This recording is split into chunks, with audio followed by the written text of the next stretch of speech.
Welcome class 12. Today we are going to discuss about the distinction in between the dematerialization and rematerialization. Now, what is the meaning of dematerialization? So students, dematerialization means, in short we can say the demat, it is a process where a client can get physical certificate converted into electronic mode. What? Dematerialization, it is a process where a client he can get physical certificate converted into electronic mode. एक process है in which there is a conversion of the physical certificates of securities into the electronic form.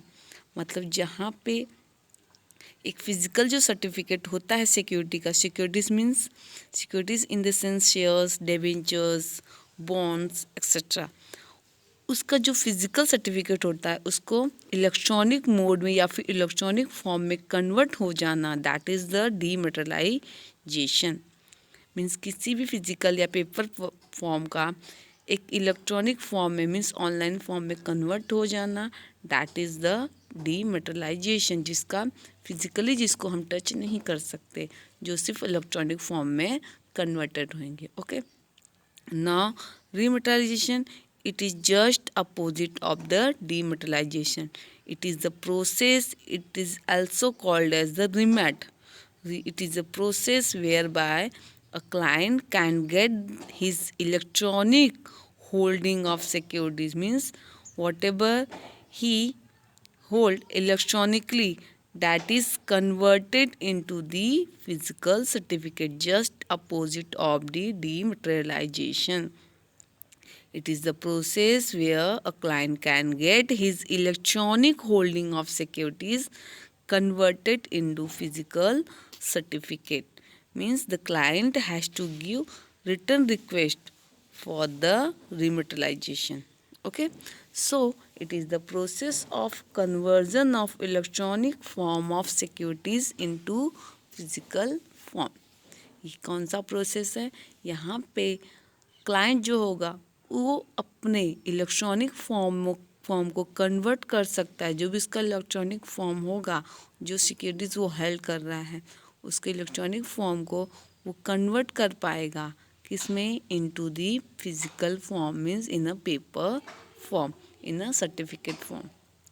Okay, now second distinction between is the conversion. Okay, here the paper form of securities is converted into the digitally or electronically held securities. Means यहाँ पे वो जो security को paper form में held कर रहा था, जिस सिक्योरिटीज़ के पेपर्स को, वो उसको डिजिटली या फिर इलेक्ट्रॉनिकली या फिर डिजिटली वो क्या करेगा, उसको हेल्ड करेगा. ओके, मतलब वो इलेक्ट्रॉनिक फॉर्म में कन्वर्ट हो जाएगी. यहाँ पे क्या कन्वर्ट होगा? यहाँ पे जो इलेक्ट्रॉनिक उसके रिकॉर्ड्स थे, जो भी उसने इलेक्ट्रॉनिक फॉर्म में कन्वर्ट किए थे, वो कन्वर्ट हो जाएंगे. It is converted into the physical और the paper form securities. Okay, just opposite हो जाएगा यहाँ पे. Now use of form. Okay, अब यहाँ पे client has to surrender the certificate along with the demat request form, that is the DRF. यहाँ पे कौन से फॉर्म का यूज होगा? DRF, that is the demat request form, और हम ऐसा ही बोल सकते हैं डीमेटेरियलाइजेशन request form.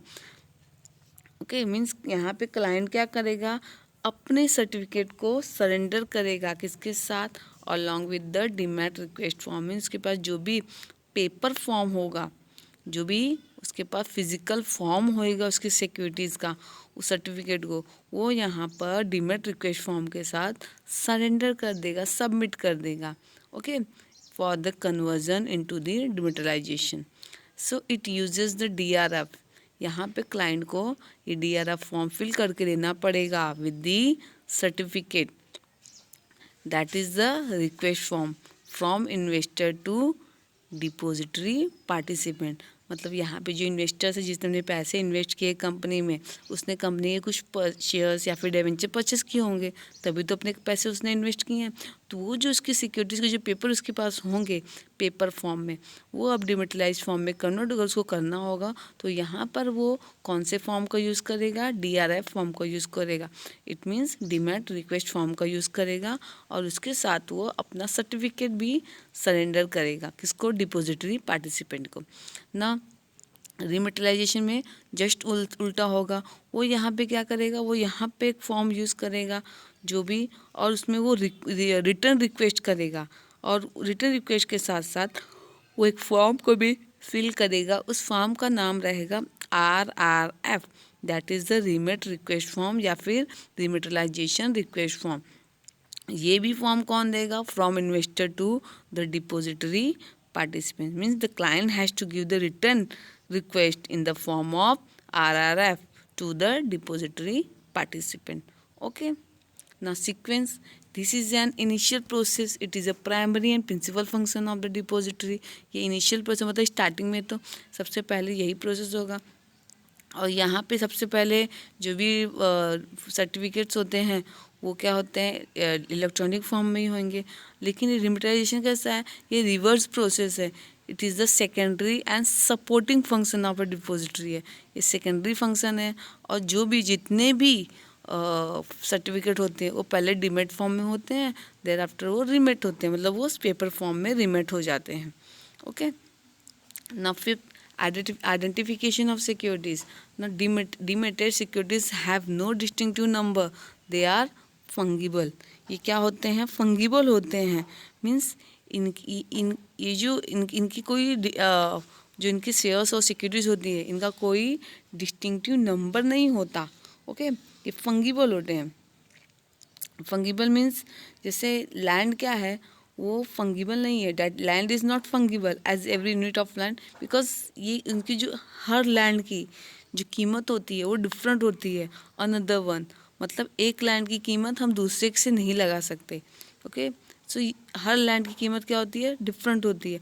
But in डिमेटलाइजेशन form में सारे शेयर्स जितनी भी सिक्योरिटीज होगी उसकी जो वैल्यू होगी वो क्या होगी, फंगिबल रहती है। ओके, दे आर फंगिबल, हम उसको फंगिबल कंसिडर कर सकते हैं।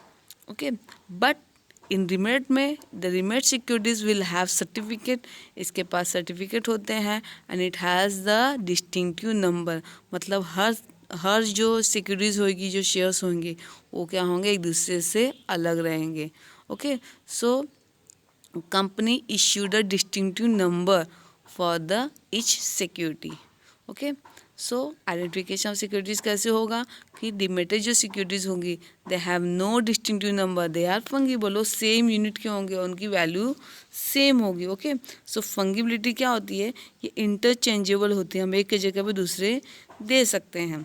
Okay, but in remat securities में it has the certificate number, it has the distinctive number which is issued by the company, so it can't be interchangeable, वो interchangeable नहीं होते। Okay, now 6, security maintenance authority. Now depository is the custodian of the securities and records. जिस depository जो हैं, जो हमारी country में NSDL and CDSL, ये जो दो डिपोजिटरी हैं ये क्या हैं, ये कस्टडियन हो गई। अगर कोई भी document by the depository issued किया गया है तो वो जो मेंटेन किया जा रहा है, तो जो NSDL CDSL है, they are the custodian of the securities and the records. Now in a dematerialisation the issuing company is the record keeping authority. यहाँ पे जो कंपनी इशू कर रही है वो होगी कस्टडियन, वो क्या करेगी, वो सारे रिकॉर्ड को प्रॉपरली मेंटेन करके रखेगी, and the securities are maintain by the investors.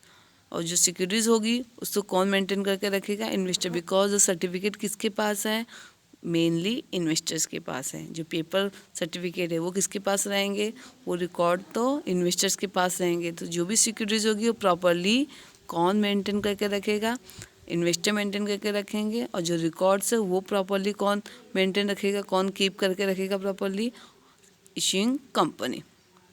Okay, now 7th point is the difficulty of process. Now demat is a very easy process. Demat क्या होता है, बहुत ही इजी प्रोसेस है, बिकॉज यहाँ पे हमें क्या करना पड़ता है कि जो डीमेट करने का जो टाइम कंज्यूमिंग जो प्रोसेस है, ओके, वो बहुत कम लगेगा, वो और डायरेक्टली ऑनलाइन प्रोसेस से हो जाता है। और जो रीमेट है, ये सिर्फ टाइम कंज्यूमिंग नहीं है, ये बहुत ही कॉम्प्लेक्स प्रोसेस भी है, ये इसके अलावा ये एक्सपेंसिव भी है। बिकॉज अगर डीमेट किया तो यहाँ पे इसको स्टोर करने की ज़रूरत नहीं पड़ेगी। जो भी सर्टिफिकेट है वो इलेक्ट्रॉनिकली और इकोनॉमिकली वैसे भी बहुत ही चीप है, ज़्यादा वेस्टेज नहीं है मनी का, टाइम कंज्यूमिंग नहीं है, एक्सपेंसिव नहीं है।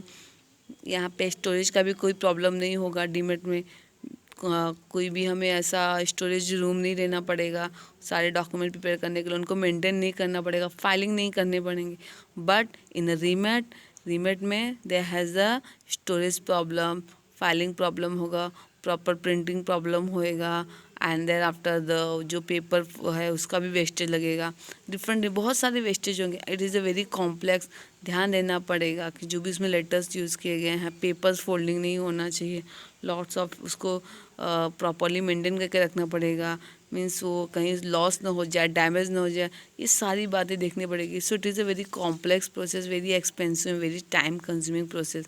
सो डिफिकल्टी ऑफ प्रोसेस में क्या होगा, dematisation is a very easy and good process, and dematisation is very complex process.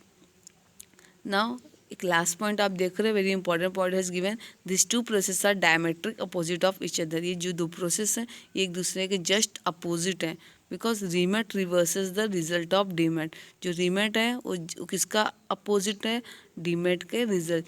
Demat को जब हम रिवर्स करेंगे तो डीमेट बन जाएगा, और डीमेट को जब रिवर्स करेंगे वो रीमेट बन जाएगा। So this is the just reverse of the result of demat.